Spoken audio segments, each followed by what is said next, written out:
Welcome to The Explainer. Today, we're diving deep into the 70-year story behind the US-Iran conflict.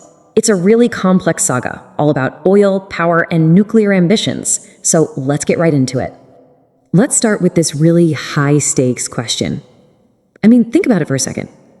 When your country's entire freshwater supply basically depends on just a few giant plants on the coast, what happens when those plants become targets?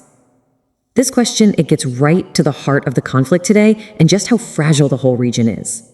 So, to really get a handle on the tension right now, we're going to look at a speculative scenario, something that could happen around 2026. It's a situation where a calculated military strike just spirals completely out of control. Okay, so picture this. The US launches a massive military operation. They call it Epic Fury. We're talking over 1,000 strikes in just 24 hours. And the goal? It's what's called a decapitation strike. Take out Iran's entire leadership in one single meeting. But the expected collapse, it never happens. Instead, Iran hits back hard, and it's a huge surprise. They don't just target Israel, they hit US bases all across the Gulf. And just like that, the world's most critical oil choke point is threatened, and suddenly the US is on the back foot. So you have to ask, right? How did we get here? How can a country like Iran, with just a fraction of the US military budget, pose such a massive strategic challenge? Well, the answer starts decades ago, and it's not about nuclear weapons. It's about oil. It's kind of wild to think about now, but back in the 1950s, the US and Iran were actually allies. Let's trace how that relationship completely fell apart. The whole thing really kicked off in 1951. Iran's democratically elected prime minister, a guy named Mohammad Mossadegh, he did something incredibly bold. He nationalized the country's huge oil industry. And for the first time ever, the profits from Iranian oil were actually set to go to the Iranian people, not mostly to Great Britain. Well, you can probably guess this did not go over well in the West. So in 1953, the CIA and Britain's MI6 launched a secret mission, Operation Ajax. It was a coup. They overthrew Mossadegh and put the pro-Western Shah back in power. For a lot of Iranians, this moment was the original sin that planted the seeds for decades of deep anti-American feelings. And this is where the story gets really ironic. You can't make this stuff up. For the next 25 years, the Shah was a key US ally against the Soviet Union. The US poured money and support into Iran, and get this, under a program called Atoms for Peace, the US actually helped Iran start its nuclear program. The very same program the US would later spend billions of dollars trying to stop. Okay, this brings us to a huge economic piece of the puzzle. It's a system that didn't just change the game for the US and the Middle East, it changed the game for the whole world. So back in 1971, President Nixon does something huge. He cuts the US dollar's link to gold. It was called the Nixon shock, and it created a big problem. If the dollar isn't backed by gold, what makes it valuable? The answer was oil. By 1975, the US had convinced the entire OPEC oil cartel to price all their oil only in US dollars. And this created this powerful, brilliant cycle. See, to buy oil, every country now needed US dollars, which created this permanent global demand for American currency. Then, the oil-producing countries would take all those profits, those petrodollars, and invest them back into the US economy. And in return, the US military would protect them.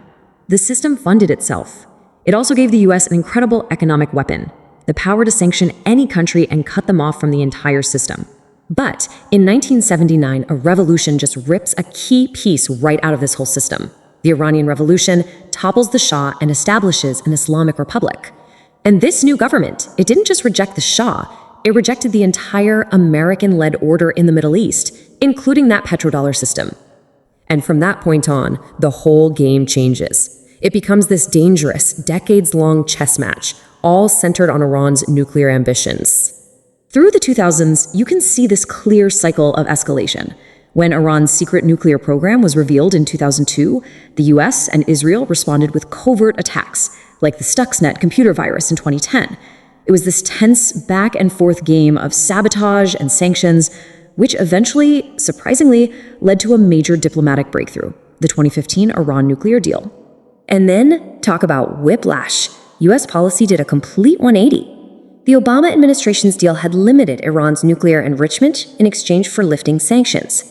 The Trump administration pulled out of the deal entirely and put on a maximum pressure campaign with heavy new sanctions. And the result? Iran's uranium enrichment, which was once capped at under 4%, shot up past 60%, which is dangerously close to weapons grade. Okay, so this brings us right back to where we started, back to that crazy opening scenario. How can Iran, a country under crippling sanctions, still project so much power and challenge a superpower? The answer is something called asymmetric warfare. It all starts with some pretty simple math. Take a look at this number, $20,000. That's roughly how much it costs to build one of those Iranian Shahed attack drones you hear so much about. Now look at this number, $4 million. That's what it costs for a single US Patriot missile to shoot down one of those $20,000 drones. You can see it right away. The economics are just completely unsustainable. It's a massive, massive mismatch.